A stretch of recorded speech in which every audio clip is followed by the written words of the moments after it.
اللہم صلی علی سیدنا محمد وعلی آل سیدنا محمد۔ ایک صحابی آقا جی کے پاس آیا، کوئی بات تھی، آقا نے اس کو توحید کی، کیونکہ اس کا مسئلہ بھی بہت ضروری ہے۔ آقا جی نے حضرت معاذ کو کہا تھا تو یمن جا رہا ہے، اگر تجھے جلا دیں، تجھے آگ میں ڈال دیں، شرک نہیں کرنا۔ اور شرک معلوم ہے بہت باریک چیز ہے۔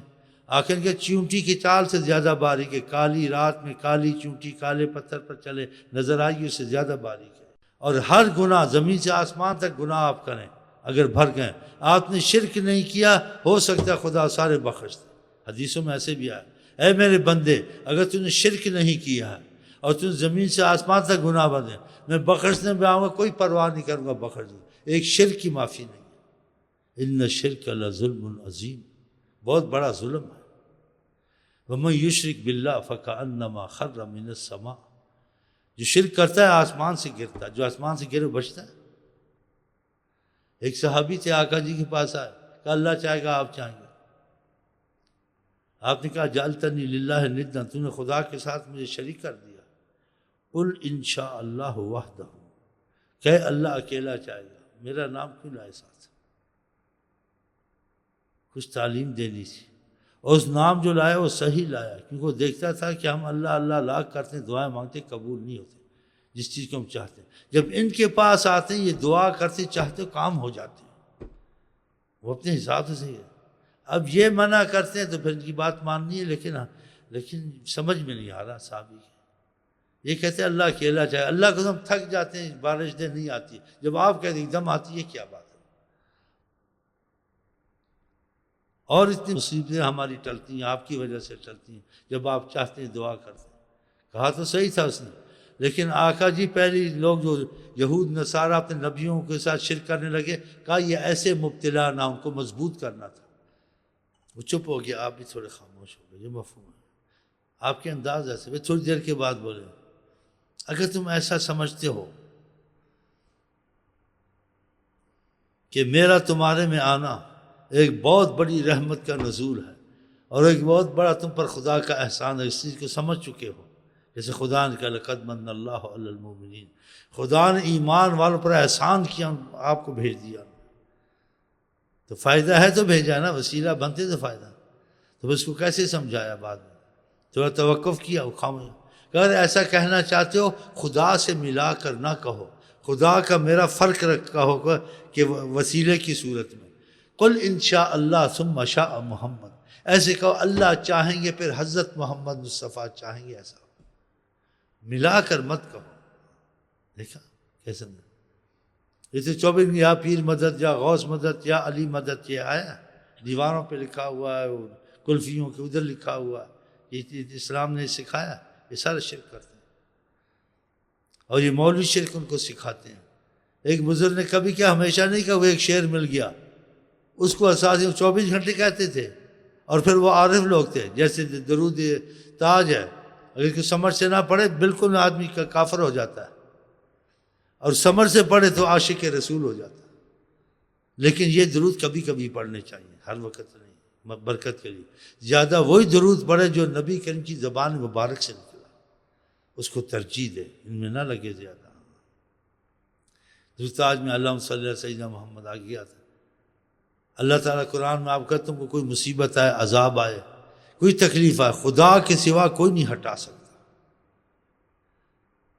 یعنی اللہ ہی ہٹاتا ہے، کوئی نہیں ہٹاتا۔ اب اللہ ہی ہٹائے، کوئی نہیں، کوئی میں نبی ولی ساری دنیا آ گئی، بت بھی آ گئے، کافر بھی آ گئے، مسلمان بھی آ گئے، اولیاء بھی آ گئے، انبیاء بھی سارے آ گئے، کہ کوئی نہیں ہٹا سکتا۔ قرآن، آپ قرآن کو بدل سکتے ہیں؟ وہی امسسک اللہ بضر، 2 آیتیں اور بھی بڑی آیتیں، لیکن یہ اس قسم کی، فلا کاشف لہ الا ہو، کوئی نہیں ہٹائے گا تمہاری مصیبت اللہ کے سوا۔ اور حدیث میں لو اجتمعت الانس والجن، جن انسان جمع ہو جائیں، کسی کوئی مصیبت ہٹائے، نقصان نہیں پہنچا سکتے جب تک اللہ نہیں چاہے۔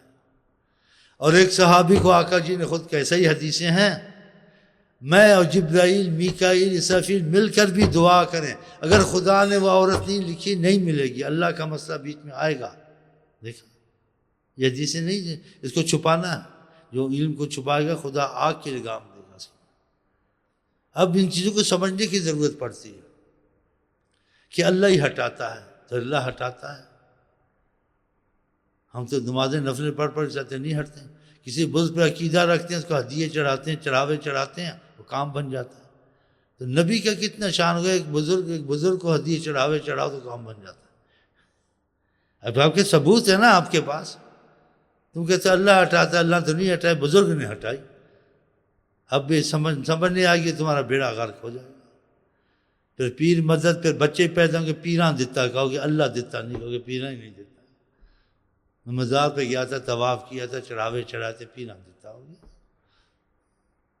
اور قرآن میں اللہ ہی اولاد دیتا ہے، کوئی نہیں دیتا. یہ کہتے ہیں پیر بھی دیتے ہیں.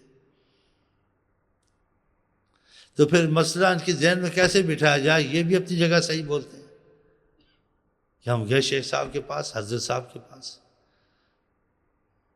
دعا کرائی، ہمارا کام ہوا. اور خدا کے پاس گیا، مسجد میں کام ہی نہیں ہوتا نہیں ہوتا ہے. ہاں تو پھر اس کا یہ اختلاف، اس کے ذہن کا یہ توازن کیسے ٹھیک کرو گے؟ وہ کہے گا مجھے ادھر سے سمجھاؤ، مجھے سمجھ نہیں آتی ہے کہ میں تو کہتا ہوں اللہ ہی کرتا ہے، لیکن ہوتا نہیں ہے. جب کسی دوسرے کے پاس جاتا ہوں، بزرگ کے پاس یا قبر میں کسی کے پاس جاتا ہوں، ہو جاتا ہے.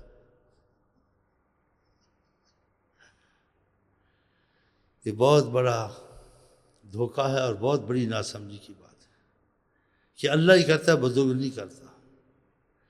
لیکن بزرگ کا خدا سے تعلق ہے، خدا سے کروا لیتا ہے، کرتا نہیں.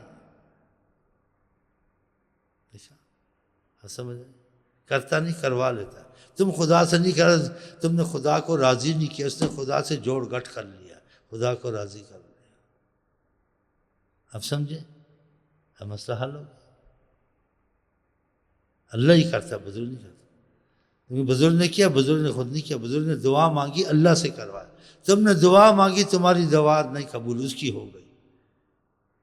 اللہ نے تمہاری دعا سے نہیں کیا، اس کی دعا سے کیا، کہ خدا سے ڈرتا تھا. اب سمجھے؟ تو انبیاء اولیاء مصیبتیں نہیں ہٹاتے، اللہ ہٹاتے. اور یہ ہٹوا سکتے ہیں بس. اب سمجھے؟ اب اختلاف ختم ہو گیا. اب درود تاج میں شرک نہیں ہے، کیونکہ وہ لفظ اگر ظاہر لوگے شرک ہوگا. اگر اس مطلب اس فہم سے پڑھو گے، اس سمجھ سے پڑھو گے، شرک نہیں ہے. جیسے خدا کہتا ہے تم کو کوئی تکلیف مصیبت ہے، خدا کے سوا کوئی نہیں ہٹا سکتا.